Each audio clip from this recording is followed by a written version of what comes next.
The easiest way to win an argument with a non-vegan about veganism.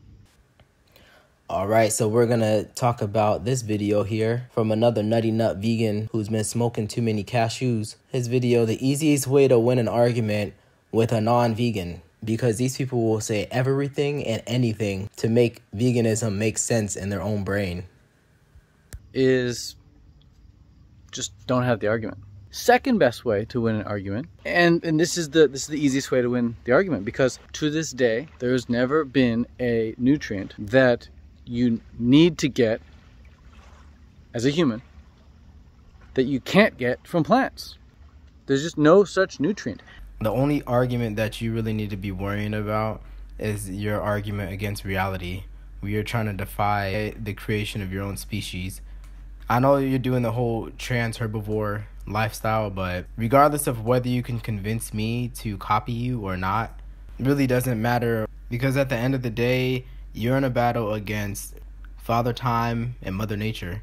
You believe that there's no missing nutrient in plants whatsoever, and you can get everything that you need. The idea that there's some vital, essential nutrient missing specifically from well-planned vegan diets just is not plausible. But wait a minute, what does that mean, well-planned vegan diets? Because you guys be trying to slip and slide with the way you speak. Speaking veganese, making up terms and conditions to what you're really saying. So when you're saying well-planned, what you really mean is mandatory daily medicine. If you're not taking your daily medication as a vegan, then your diet's not well-planned.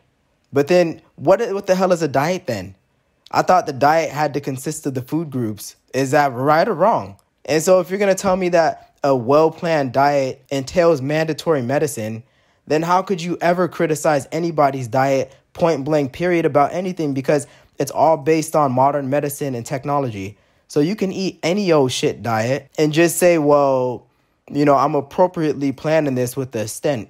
I'm appropriately planning this with high blood pressure medicine, right? Isn't that exactly what they're doing? They're eating a diet that causes them to have a condition, and then they take the medicine, and then they brag about the outcome, the results of the medicine. I eat a B12 free diet, like Happy Healthy Vegan, and now my B12 is over 900. Yeah, that's because you're taking medicine every single day. So I might as well just eat McDonald's every day, have high blood pressure, take some high blood pressure pills, and then brag about how my high blood pressure is right in the perfect range. So anyways, here's a video that Matthew Mines clipped up, and he's a newer channel. You can subscribe to his channel, and it just gets straight to the point. You can acquire all the nutrients, all the vitamins, all the minerals, and all the things that we need to sustain healthy life from plants. Because this isn't just one or two vegans saying this. This is a whole list of them. Sources ourselves. All nutrients come from the soil, come from plants, right? All protein, all essential amino acids, all vitamins, all minerals, everything we need comes from plants. And so all animals is just kind of the middleman between us and the plants.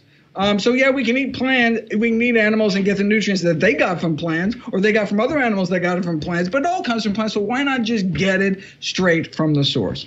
Because that's a lifestyle choice that I don't want to live. I don't want to live on mandatory medicine. Just like this dude, he's saying he's got to eat a geriatric kit. The geriatric kit to separate your medicine Monday through Sunday. Because I have one of these tablets for like old people, Monday, Tuesday, Wednesday, Thursday, so I don't forget. And once per week, okay. I think it's harder to memorize. That's why. Hey, no, whatever. Yeah, oftentimes it's easier for you. I'm not living like that when I'm 20, 30. Dude, you keep looking at me with them damn Jeeper Creepers. Yo, I lost all trust and confidence in this doctor right now. The moment them bug eyes came out, them predator eyes. You got that familywatchdog.com mugshot. Like 11:30 comes around and your ass will be there watching kids at recess, standing there mouth breathing with your fingers tightly clenched around the chain link fence. Let me catch you looking at one of my kids like this. We don't have another type of problem. And you're probably wondering why none of the kids knock on your door on Halloween to trick or treat. Yeah, just go on ahead and turn off that porch light, because ain't nobody walking up that driveway. You the type to pass out a dime bag for Halloween with a baby carrot and 2 grapes in it. Oh, hey kids, you want to come inside and see the golden glow? Bro, I don't know who would be a worse babysitter. You, Vegan Gains, or Freely. You send your baby to Dr. Greger's daycare and they come back with the damn vasectomy. And here's the thing. If there's a nutrient that a human needs that is not in plants, our bodies produce it. And therefore, we don't need it from food. Like, our bodies produce it. Whatever nutrient that we need that you can only get from animals, we produce it because we're animals. It's that simple. People haven't woken up yet. Yo, stop. Damn, bro, it's that simple. It is that simple. You are an animal. So, since you're an animal and you need the nutrition that's in animals, all you need in life is yourself. Now that's deep. Now that's real woke. That's real science right there. That's all I needed to hear. I'm already complete. And if there was a nutrient that you could only get from animals that humans required to live and to be healthy, there would be no such thing as long-term vegans. They would not exist anywhere. We would have all deteriorated. All of the long-term vegans would have already deteriorated. So what you guys mean long-term? Because we need to get this clear on what even long-term is.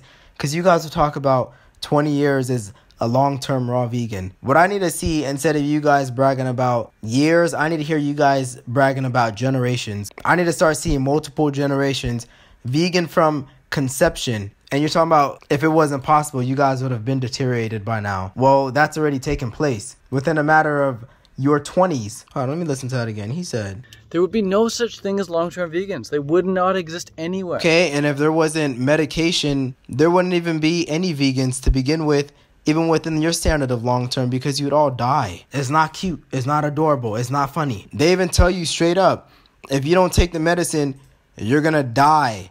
Your kids will die. You will die. Your parents, gone.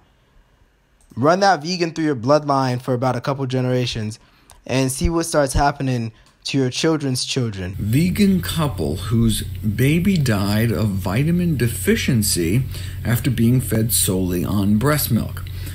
Isn't that what you're supposed to feed babies?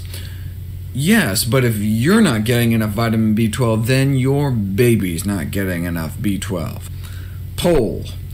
Did a vegan diet kill the baby? Why, yes it did. A non-B12 fortified vegan diet killed that little girl. And she's not the first, and if vegans don't get their act together and get their B12, she will not be the last. Now, you just heard that right out of Dr. Gregor's mouth. So there you go, vegans, coming from one of your own quacks that, yes, the vegan diet is killing children. Even if a vegan diet was less healthy, let's say the healthiest diet on the planet, just for the sake of argument, it's a diet where you incorporate meat, okay? Even if a vegan diet was like 20% inferior, 25% inferior, and there were some side effects, there were some drawbacks, some pretty negative ones, like some pretty substantial ones, I would still eat a vegan diet because I'm not vegan for my health. Veganism and health, they're like two separate conversations. So you're expecting me now, who I don't want to be vegan, I don't want to do this lifestyle. You're saying it's a moral imperative that I partake in this lifestyle against my own will in such a way that is going to harm me. So how are you guys going to sit back and talk about reducing unnecessary harm and suffering and rights to animals, but you want to make it mandatory, right, philosophically mandatory, that everybody be a vegan, even if it's to their own demise? I would still do it because it's not about the vegan diet is not about health. Vegan is just about the ethics. It's about the morals. So this is what doesn't make sense to me about these vegans. The moment you quit, they will criticize your entire veganhood, your vegan journey, your vegan whatever, based off a factor of how healthfully you did the diet. And when they say you did it wrong, it's always a health-focused discussion. However, they'll also say veganism isn't about health, it's about the animals. And if this diet was not the best for my health, I would still do this diet. So which one is it? Is it about health or is it about the ethics? Because what I'm hearing doesn't add up. So really, at the end of the day, when it comes to veganism, the vegans have no place to criticize you based off of a standard of health because you were saving animals, right? Quote unquote, saving animals. So what do they have to complain about? How did I do it wrong if I was so-called saving animals, right? Isn't that what veganism is about? They debunk veganism by themselves. You never have to argue with a vegan. All you have to do is sit back, wait, and watch. Now, what really was concerning to me was I scrolled down and I'm reading these comments. This person asked, the new argument now is the bioavailability. Do you have an answer for that, Ted? Thanks. Because, you know, these are just anti-vegan arguments, even though vegans for years have been talking about the bioavailability of foods. They just called it toxic inhibitors. But let's look at what his answer is to the new argument of bioavailability. A question you definitely want to ask yourself anytime you're eating raw food, or any food for that matter, is will it rub into my skin? Because if it rubs into your skin, you're going to be damn sure it's going to be able to get absorbed and assimilated with ease. So here's some avocado. We're going to do the skin rub test. I'll first rub it into my hands a bit, then I'll rub it into my face, and we'll see if it rubs in. We'll see if it passes the test. So I've done this test already with bananas, and it works with ease for sure. Just make sure the